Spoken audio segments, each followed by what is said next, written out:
A lot of people are hoping BC is a silver bullet and think the new system will fix their process problems. What steps should they actually be taking before they sit down with a partner? So I talked a little bit earlier about creating technical debt, and that's a real risk if you approach the project that way. Like if you just say, hey, we got our Business Central licenses. We're going to pay a partner to come in and do this project, and it's going to solve all of our problems.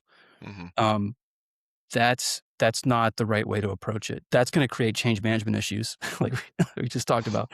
Yeah. It's not going to yield the right outcomes. The scale of reason and feasibility is going to be all off kilter. But Yeah. what I would tell people to do is to look at it from two perspectives. Look at it from a strategic perspective and then a process perspective.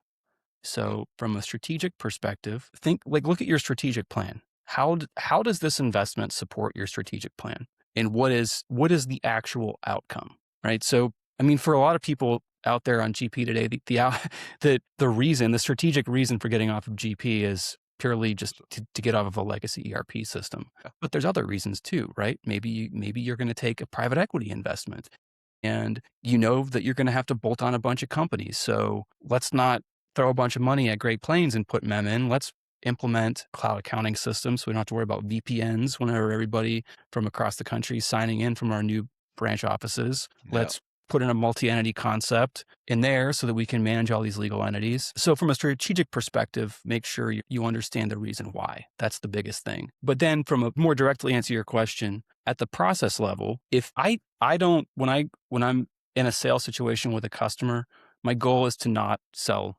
technology. It's to understand what the problem is that we're solving and figure out, is the problem we're solving, right? Yeah. So that's how leaders should think about the processes before they go into an ERP implementation. Think about, does it work? Where could it be better? Where could it be more efficient? Where is it broken? What are the inputs? What are the outputs, right? Because I've lost count of the number of times that I've been in a room with a customer and you got people from cross-functional people, maybe they have somebody in purchasing and somebody in accounting, and we're talking about the AP process, and the purchasing person goes, "Oh, I didn't know you did that," and then just blows the whole conversation off, right? Like, so think about holistically, look at the process, and there's more scientific ways of doing it. I like to share this concept of A3 thinking with people. That was What's that?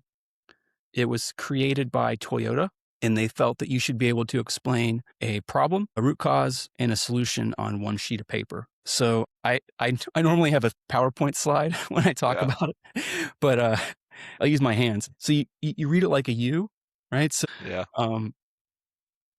you, on the top right-hand corner or top left-hand corner, you write down the business case and you say, what is the thing that we're looking at?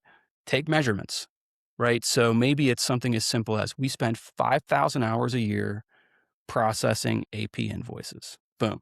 Good. All right. So then the next thing you do, you go down one level in the U and you draw a process flow of how the data flows through the system. So don't boil the ocean, but just draw it so you can understand. So draw it so that if I had one for my company and I'm a controller and I walked into my CEO's office and handed it to that person could say, I get it. I understand how that works, right? It doesn't have to be super intense. In the next box, which is at the bottom left-hand corner of the U, you map out where are the inefficiencies. And it doesn't have to be like, this is an analysis of the entire process.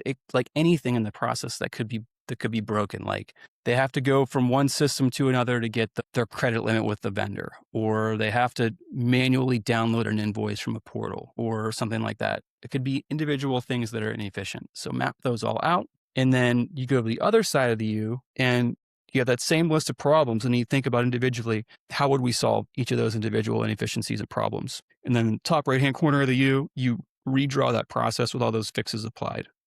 So the smart way of solving a problem in a very Yeah. succinct way, I would Yeah. say it can be a rabbit hole if you don't have somebody facilitating the meeting that has experience doing it. So just word of caution. But yeah, it's a really, really interesting way of thinking. And I would encourage anybody that's listening to check out the A3 thinking process.